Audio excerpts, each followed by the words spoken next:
I wasn't supposed to be home that day. The doctors had told me to stay another night in the hospital after my minor surgery, but something in me said, go home. Maybe it was instinct. Maybe it was God. Maybe it was just me, tired of hospital food and the smell of antiseptic. It was around 4:15 p.m. when I pulled up to the house. My truck, dusty from the 2-hour drive, hummed low as I turned the key and stepped out. The gravel crunched under my boots, familiar and grounding. This was the home I built, 10 years of sweat, wood, nails, and faith. I opened the front door quietly. No reason to make noise. I just wanted to see her. My wife of 50 years. Maybe surprise her. What I didn't expect was the silence. Usually, she had the radio on. Classical music or old Johnny Cash. But today, there was nothing. Just the faint hum of the fridge and the low ticking of the living room clock.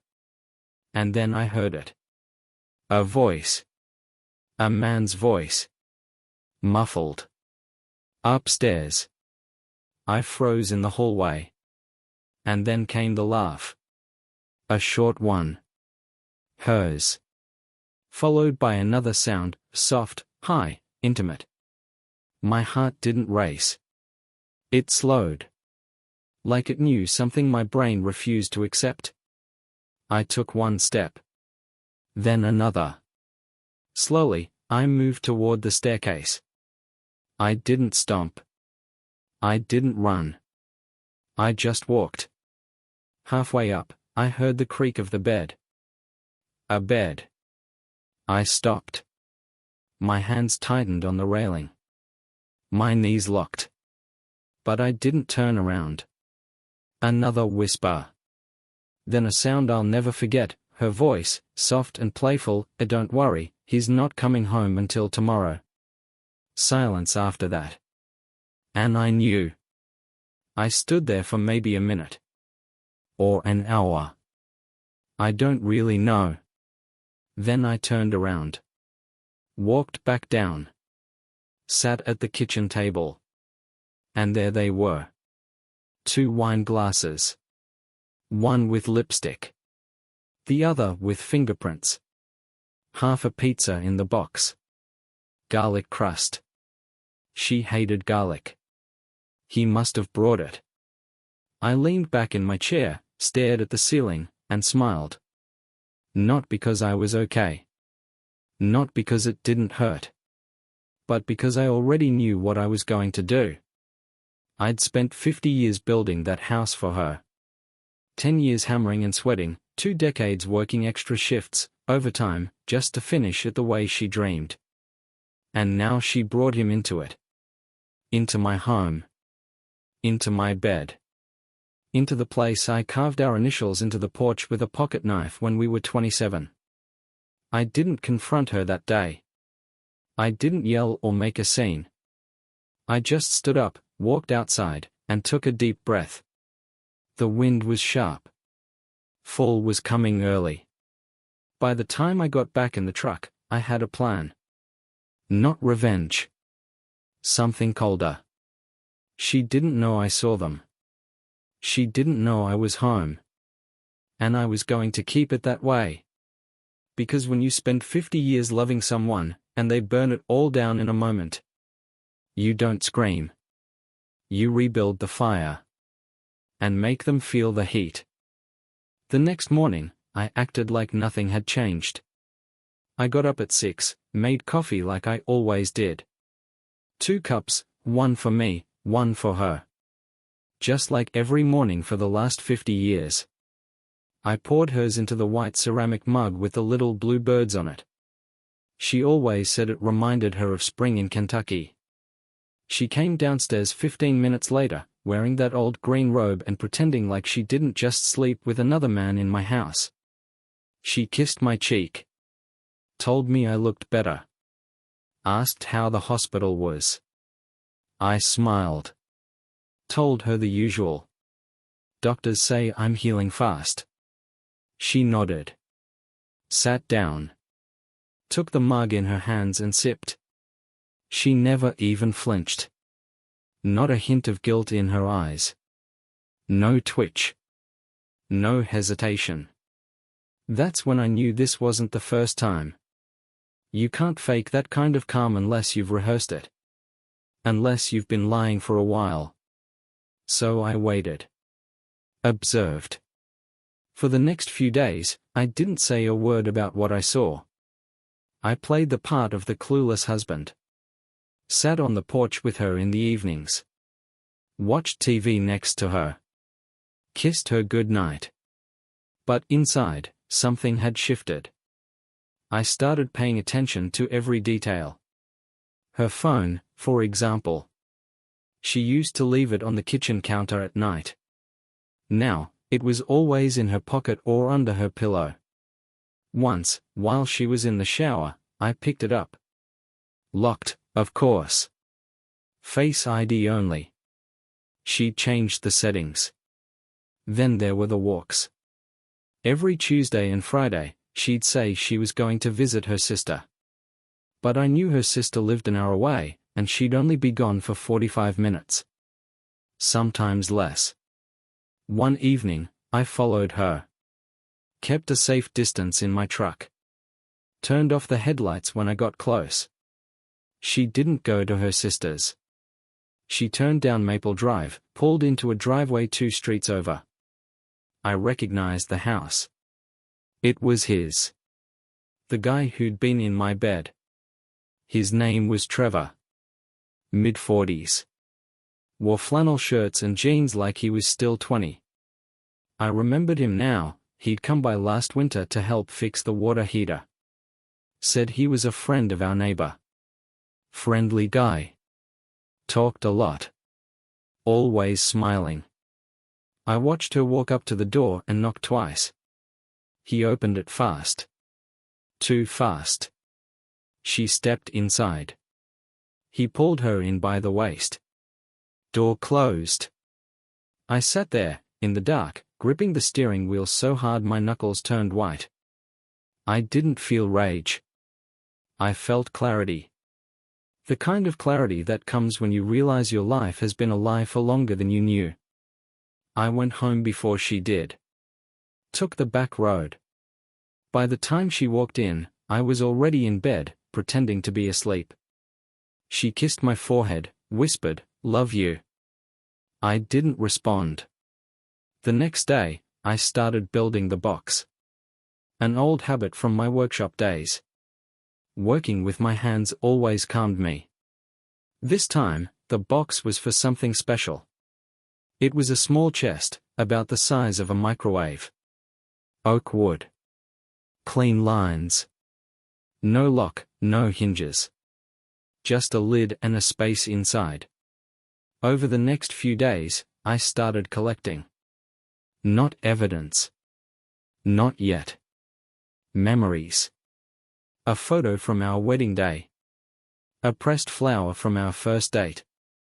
The little napkin she wrote "I'm pregnant" on when she told me about our son. Her old letters. I placed each one carefully in the box. Then I set the box in the closet. Because when this was done, when she was out of my life, I didn't want to burn everything. Just most of it. But I still needed proof. Solid, undeniable proof. I called in a favor from my old friend Eddie, who used to run IT security for a law firm in Louisville. He owed me more than a few. Eddie drove down the next weekend. Brought a few toys with him, small, discreet cameras, motion detectors, a backup drive. By Sunday night, we had 3 cameras set up, one in the garage, one in the living room, and one in the guest room facing the hallway. None in the bedroom. That was sacred, even now. We set them to motion-triggered recording. Then we waited. 2 days later, I told her I was going out of town to see my cousin. She smiled and told me to drive safe. By the time I hit the highway, she was already texting him. I watched the footage from a motel room 3 towns over. Crystal clear. He showed up 20 minutes after I left.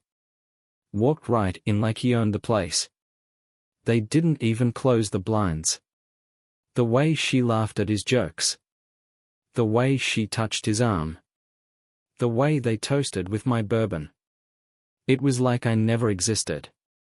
And that's when I decided. I wasn't going to tell her I knew. Not yet. Because if I wanted this to really hurt, I had to let her feel safe first. Let her think she got away with it. So that when everything came crashing down, she wouldn't see it coming. I waited 2 more weeks before making my next move. She had no idea. That was the key. If she even suspected, the whole thing would collapse. She had to feel untouchable, like the world still revolved around her lies. And she did. I watched her float through the days like nothing had changed. Same soft smile, same fake kindness in her voice, the same gentle hand on my arm when she said, "Honey, you want eggs this morning?" Every time she touched me, I wanted to rip my skin off.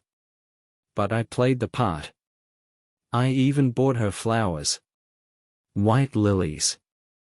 Her favorite. I left them on the kitchen counter with a note, "Just because." She blushed like a teenager. I could see it in her eyes, she thought I was clueless. That I was still wrapped around her little finger. And maybe that made her feel powerful. Good. Let her feel powerful.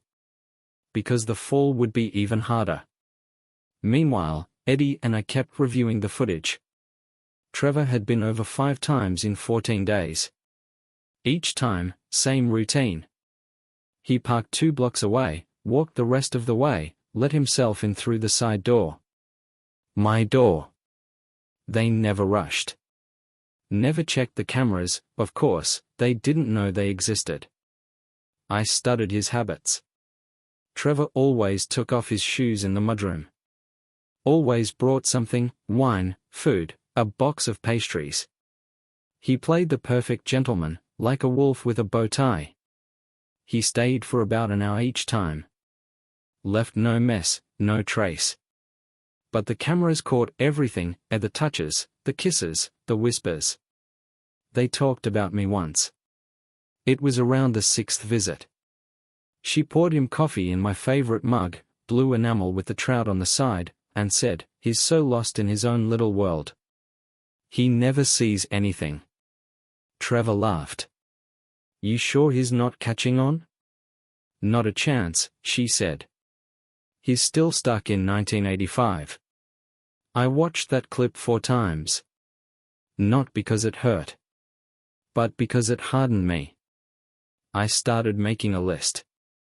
A real one. I called it The Collapse. I wrote it on a yellow legal pad and hid it in my shop, behind a loose board. It had 5 phases. Surveillance. Legal prep. Social exposure. Asset shift. Final strike. We were in phase 1. Almost ready for phase 2. That same week, I called my lawyer, old friend from my factory days. I asked him to look into a quiet property transfer. Told him I wanted to move our assets into a trust, just in case. He didn't ask questions. I paid him well. I also spoke to my bank. Changed passwords. Replaced cards. Removed her as cosigner on the safety deposit box. She had no clue. I started pulling personal files, birth certificates, our marriage license, insurance papers. Everything went into a folder marked C. Stood for closure. Or maybe cold. One night, she caught me going through drawers in the office. "What are you looking for?" she asked. "Just sorting things," I said. "Been thinking a lot about getting our papers in order. You know, in case anything happens." She smiled. Touched my shoulder. "That's smart." She had no idea that something was already happening. At the end of the 3rd week, Trevor did something new. He stayed the night. That had never happened before. I was out of town again, business with a friend, and stayed at the same motel. Checked the footage the next morning. There he was, shirtless, standing in my kitchen at 6:30 a.m., frying eggs like he owned the place. She came in wearing nothing but one of my flannel shirts. They laughed. Kissed. Talked about taking a trip. He never wants to go anywhere, she said. He just wants to sit on the porch and pretend life didn't change. Well, Trevor said, we'll give him a reason to get moving. She giggled. We already have. That morning, I stared at the screen for a long time. Then I shut the laptop, walked out to my shed, and picked up the hammer.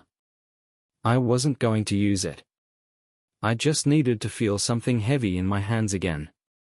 I walked to the edge of the property, to the fence I built 20 years ago. Each board hand measured, sanded, and nailed by me. I pulled out one nail. Then another. Then 3 more. Ripped down a section. Tossed the wood aside. It wasn't rage. It was preparation. I was getting ready to break more than fences. She came home late that night. Said she was at her sister's again. I smiled. Hope you had a nice time. She nodded. Kissed me on the cheek. Went upstairs. And I thought, she has no idea that every step she takes now brings her closer to the edge. And I'm the one holding the floor beneath her. Phase 2 began on a Thursday. She was out shopping. Said she'd be back in a few hours. I nodded, kissed her on the forehead, and told her to take her time. As soon as her car was out of sight, I got to work. The first step was simple, a backup. I duplicated all the footage from the cameras onto 2 external hard drives. One I stored in the shop. The other I mailed to my son in Arizona with a sealed letter, a don't open unless something happens. He didn't need to know yet. But I wasn't taking chances. Next, I printed out the screenshots, still frames from the videos.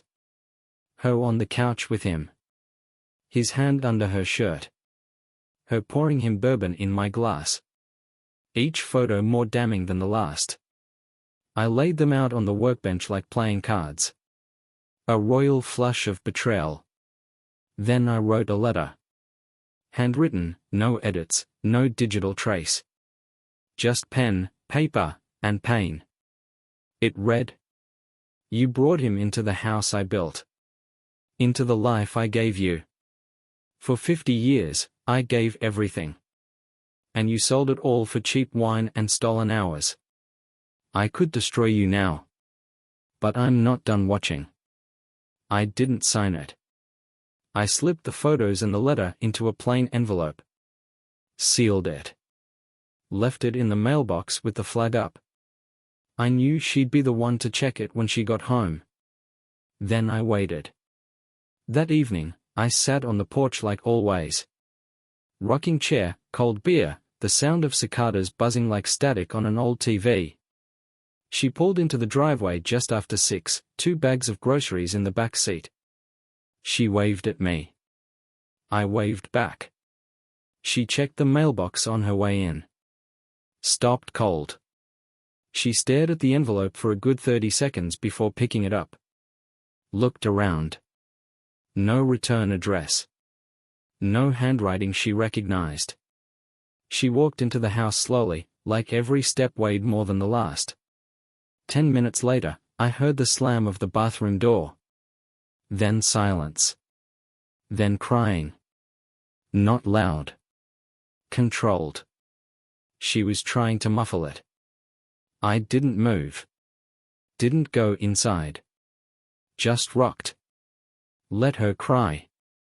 She didn't speak to me that night. And for the first time in weeks, she didn't touch me when we went to bed.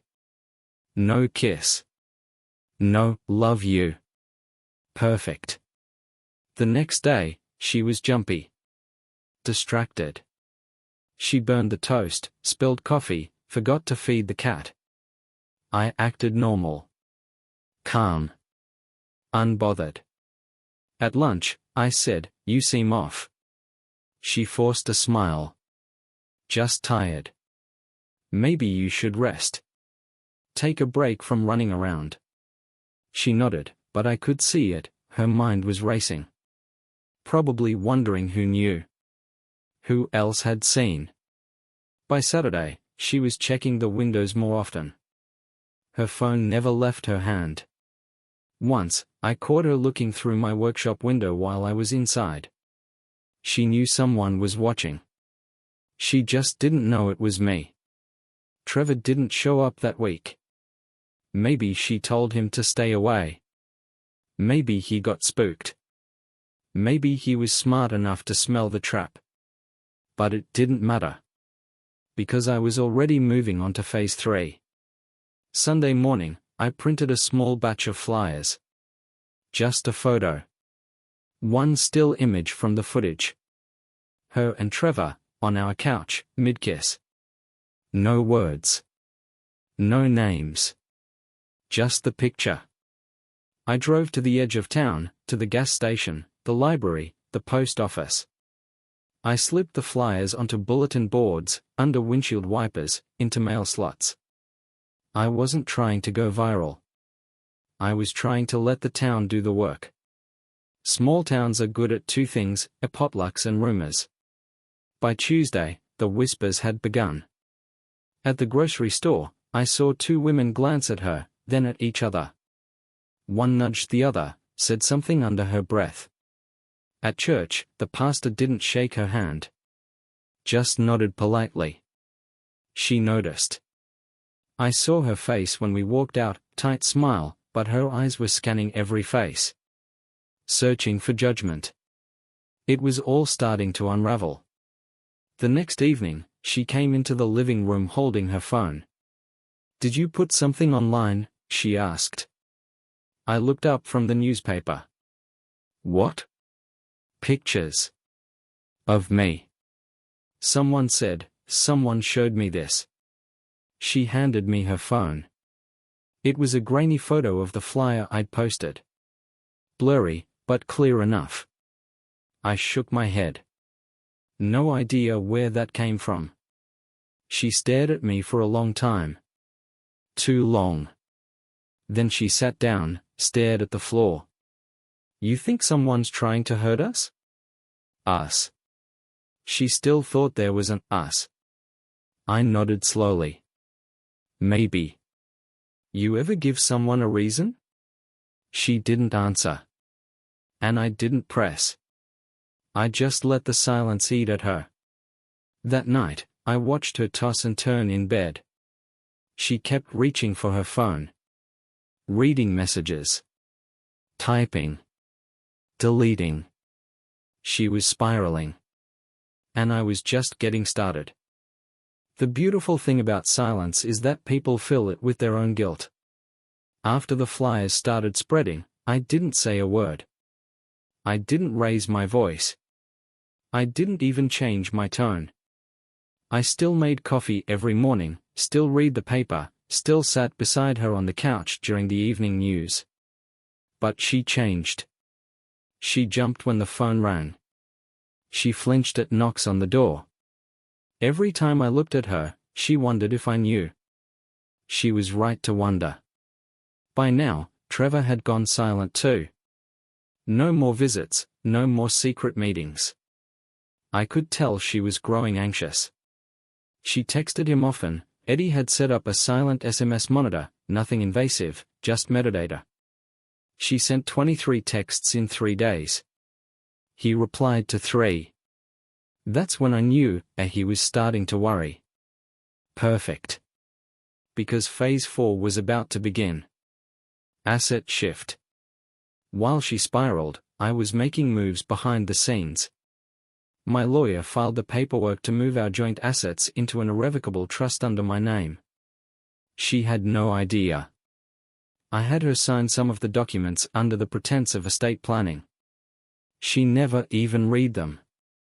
Just smiled and said, "You always so responsible." I smiled back. I also closed our joint savings account, moved the funds into a separate account, and froze her credit card. She didn't notice right away. It would take a few more days before that part hit her. In the meantime, I paid a visit to Trevor. Not a confrontation.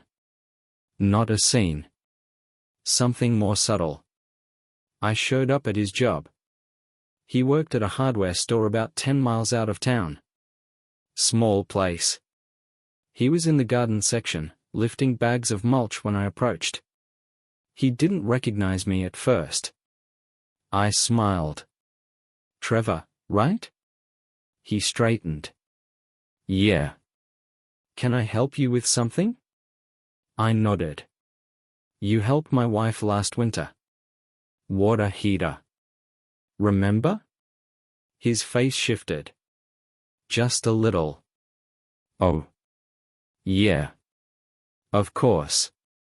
How's she doing?" "Still warm," I said. "Thanks to you." He gave a nervous laugh. "I was just thinking," I added, "about how much trust people put in strangers. Letting someone into your home, around your family. Around your wife." He blinked. I didn't mean anything by." I held up a hand. "Don't worry. Just a thought." Then I turned and walked away. I didn't look back. I didn't have to. That night, she brought up Trevor for the first time in weeks. "Have you talked to him?" she asked, cautiously. "Trevor?" "No," I said casually. "Why?" She hesitated. "He's been distant." I shrugged. "Maybe he's got other things going on." She stared at me for a second too long. I could see it in her eyes. She wasn't sure what I knew, or how much. But she knew I was no longer the oblivious husband she thought she married. The next morning, the storm truly began. She tried to buy groceries. Her card got declined. She called the bank from the parking lot. Stood outside the car, voice rising with every sentence. I watched from a distance. I'd driven separately, pretending to run errands nearby. Her face was pale, almost green. When she got home, she didn't speak to me for hours. I didn't push. Just waited. That night, she broke.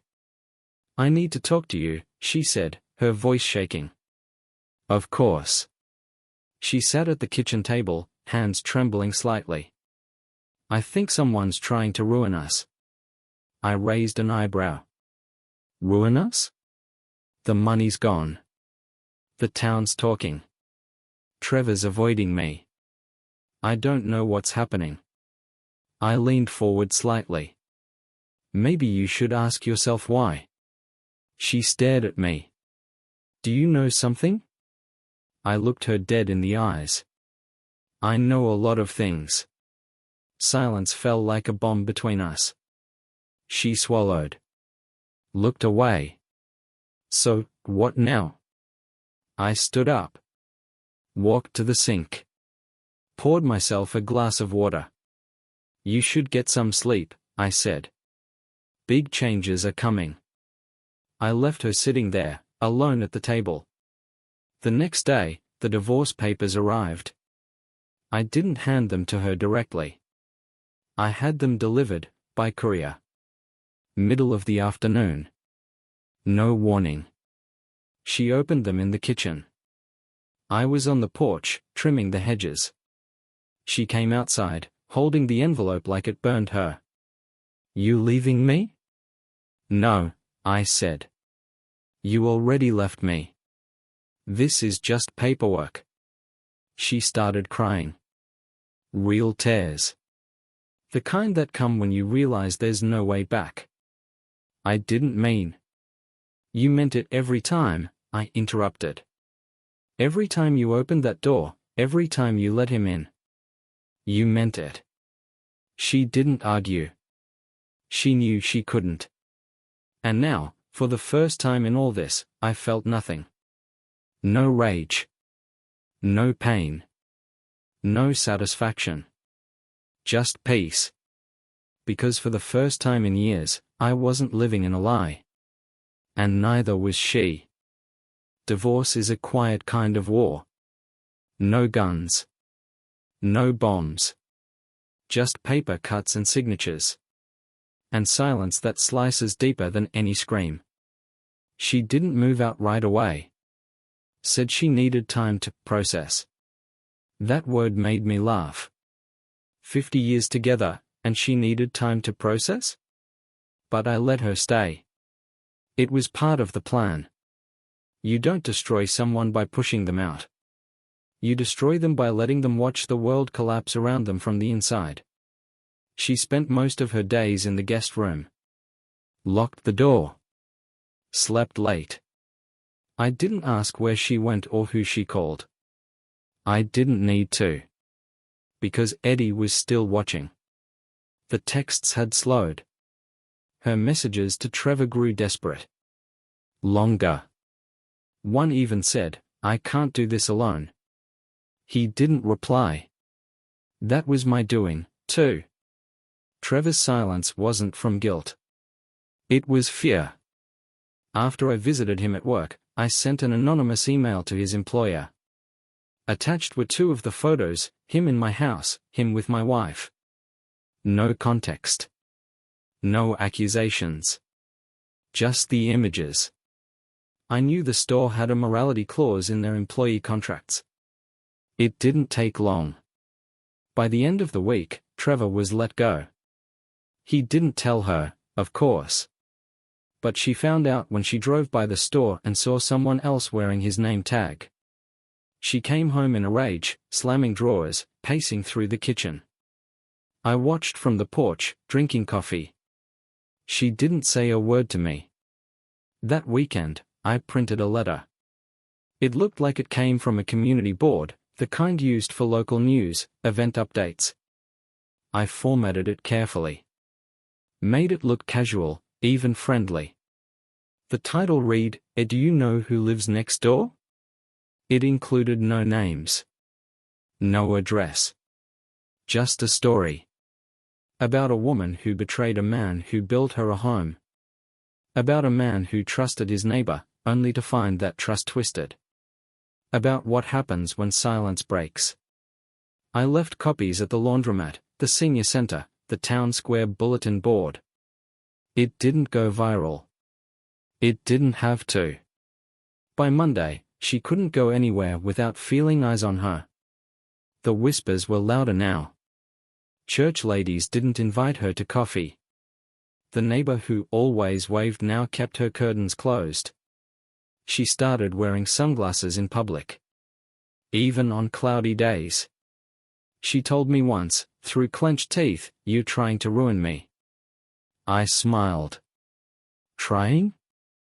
No. I'm succeeding. Then I went back to reading my book.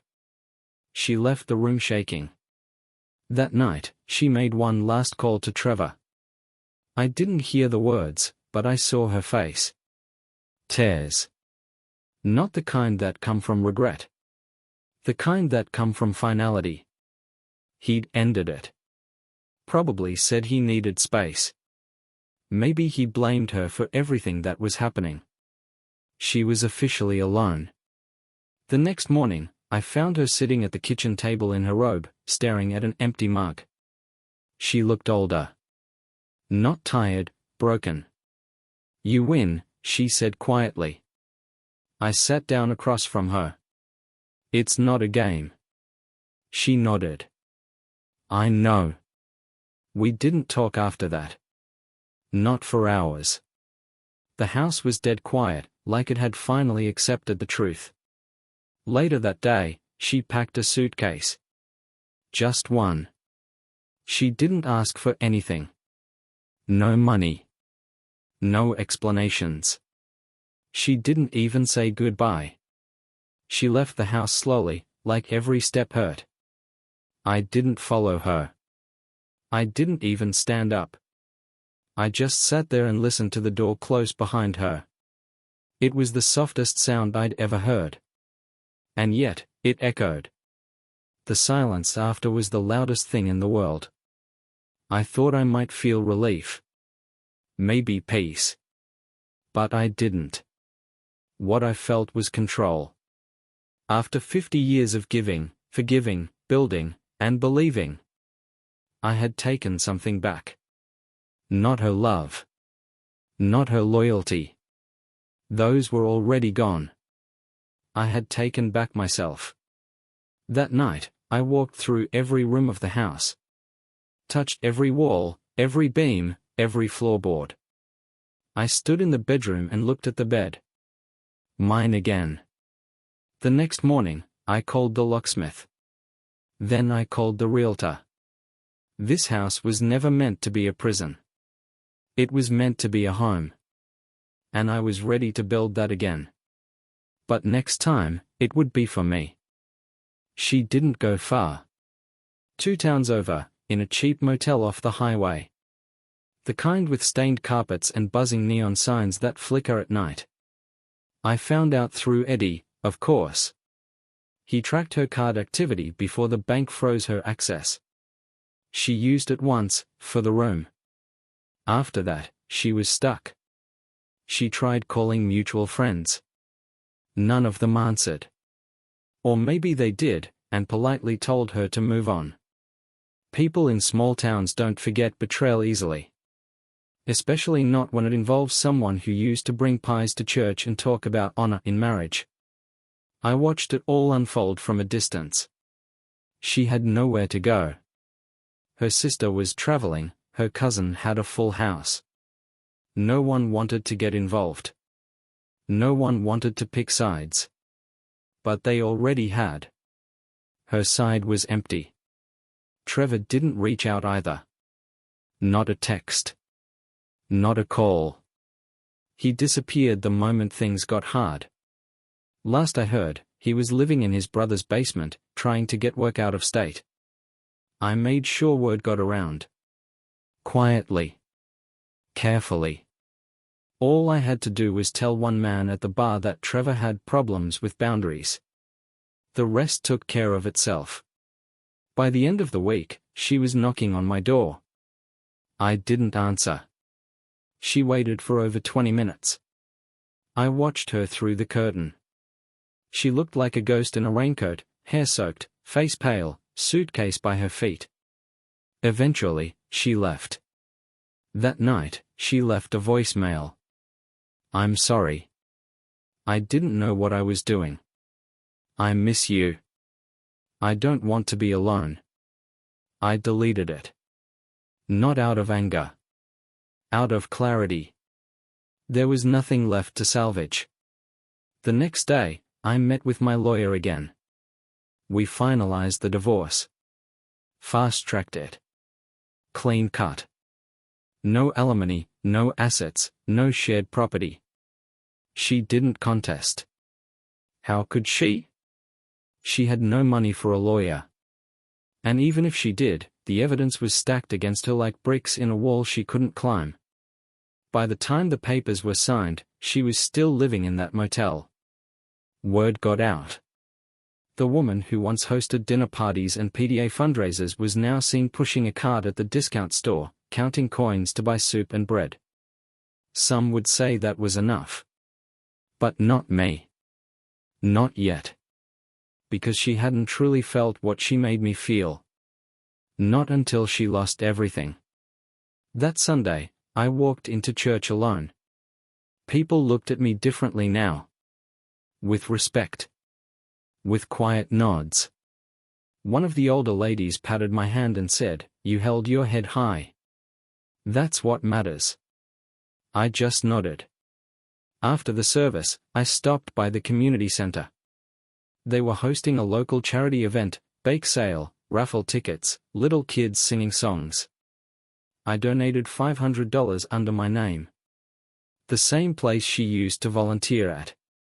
Now her name was absent from the board. Scratched out like it never existed. That evening, I went home and sat on the porch. Sun was low. Sky turning orange and gold. And for the first time in months, I didn't feel like a prisoner in my own story. I felt free. But freedom wasn't enough. I needed closure. So the next day, I drove to the motel. Didn't tell anyone. Didn't leave a note. Just got in the truck and went. She was outside, sitting on the curb, smoking a cigarette, something she used to scold our son for. She didn't see me at first. I stepped out slowly. No rush. When she looked up, her eyes widened. She stood too fast, like she thought maybe I was there to take her home. I wasn't. We stood in silence for a moment. She opened her mouth to speak. I raised a hand. Don't. I'm not here for apologies. She lowered her eyes. Then why? I took a small envelope from my jacket. Handed it to her. What's this? Closure, I said. Everything you need to know is in there. She looked at it like it might explode. Inside was a letter. Nothing cruel. Just the truth. I told her how I found out. What I saw. What I felt. And why I let it all play out. And then I left. No hugs. No tears. No lingering looks. I got in the truck and drove home. Didn't look in the mirror once. That night, I burned the last piece of evidence, the shirt she used to wear to bed. The one that smelled like lavender and lies. I watched it curl in the flames until nothing was left but ash. And in that moment, I finally understood. You don't get peace from punishing others. You get it by taking everything back they stole. And never giving it again. Trevor probably thought he got away clean. After all, he hadn't heard from her. She was out of the picture now. No more sneaking around, no more motel meetings, no more shared whispers under my roof. He was free, right? Not quite. While she fell apart publicly, I let Trevor enjoy a little silence. Let him believe the worst was behind him. But I wasn't done. He took what wasn't his. Sat at my table. Drank from my glass. Laughed with my wife like I was already dead. You don't do that and walk away whole. Phase 5 had one rule, and no noise. No public mess. Just pressure. Silent, slow, and absolute. I started with his credit. Eddie, being the quiet genius he is, found just enough data to run a quiet campaign. Trevor had applied for a second mortgage last year, probably trying to get money to impress her. That mortgage was shaky at best. With a few anonymous reports filed through a whistleblower system, the bank launched a review. His application got flagged. Rejected. He didn't lose his house, yet. But the clock had started ticking. Next came his job search. He'd been trying to get hired at another hardware store, 2 towns over. I made a few phone calls. Nothing threatening. Just suggestions. Look, I'm not saying anything bad about him, but you might want to ask around about Trevor's history with married women. Not my business, but small towns talk.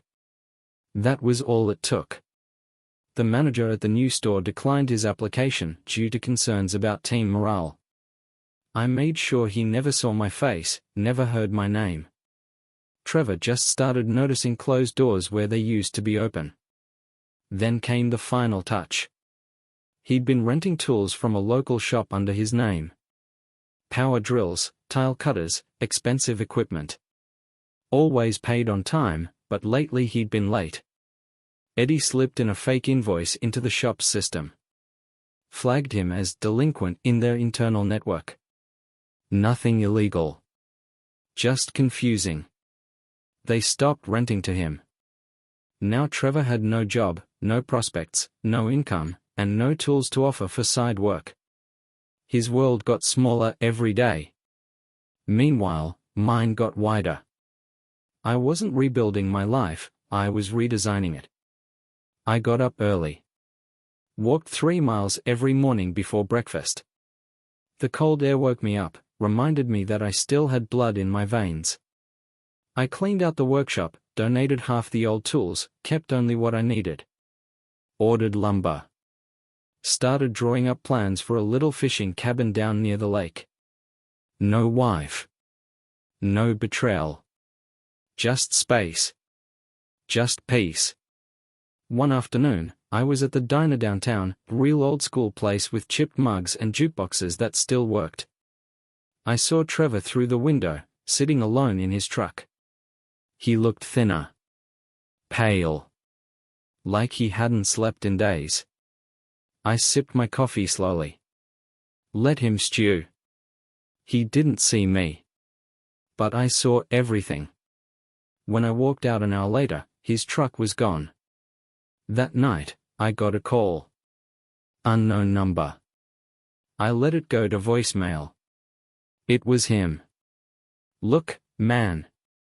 I don't know what you did, or how, but I get it, okay? I'm sorry. I didn't mean for any of this. I just... He trailed off. Then hung up. I deleted it without listening again. Trevor's apology meant nothing. He didn't feel guilt. He felt consequences. And that was all I ever wanted him to feel. Later that week, I received a certified letter from my lawyer at the final divorce decree. Signed, sealed, official. I put it in the folder marked done. Burned everything else. Photos. Wedding keepsakes. Anniversary cards. Even her little notes she used to leave in my lunchbox when I worked double shifts. Ashes now. The past wasn't a weight anymore. It was dust. In the evenings, I started fishing again. Just me, the lake, and the sound of nothing. Sometimes I thought about how close I came to being a fool forever. How easy it would have been to forgive her, to pretend it was just a mistake. But I didn't. I stayed awake. And now, I sleep better than I ever have. I didn't plan on seeing her again. After the motel, after the letter, after the voicemail I never answered, I thought she was gone for good. A chapter closed. A scar healed. But life doesn't work that cleanly. It was late October, a Saturday. I'd just come back from the lake. 5 trout in the cooler, the sky starting to turn that deep orange it only finds in the fall. I was sitting on the back porch, gutting the fish, when I heard the gravel crunch. I looked up. Her car. I didn't move. She stepped out slowly. Thinner. Her hair shorter, darker. Probably trying to be someone new. But I saw her. I saw the truth still clinging to her like smoke. She walked up to the porch steps and stopped, not daring to come closer. I'm not here to cause problems, she said. I needed to see you. I didn't answer. She hesitated. I wanted to say thank you. That got my attention. I looked at her.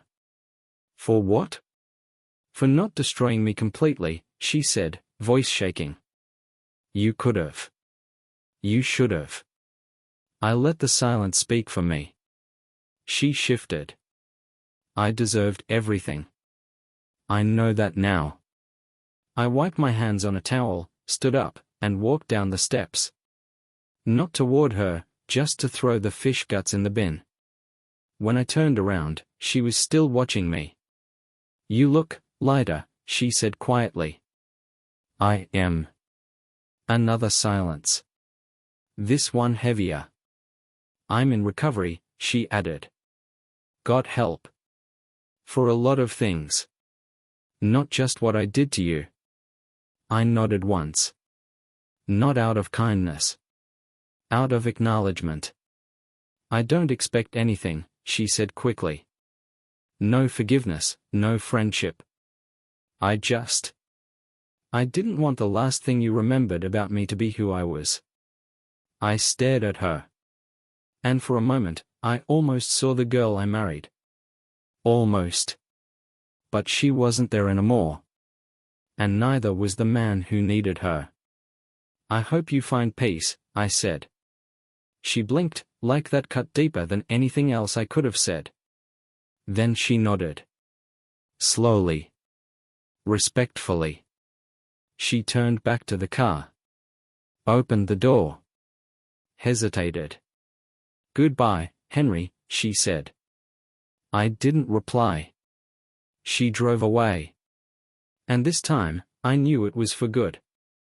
That night, I didn't feel angry. Or sad. Or vindicated. I felt something close to relief. Closure isn't a loud moment. It's quiet. Like the door finally closes and no one tries to open it again. The next few weeks were calm.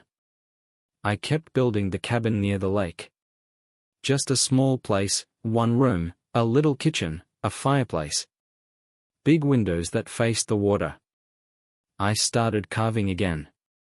Little birds, animals. Things with wings. Sold a few at the local market. Not for the money. Just because it felt good to make something with my hands again.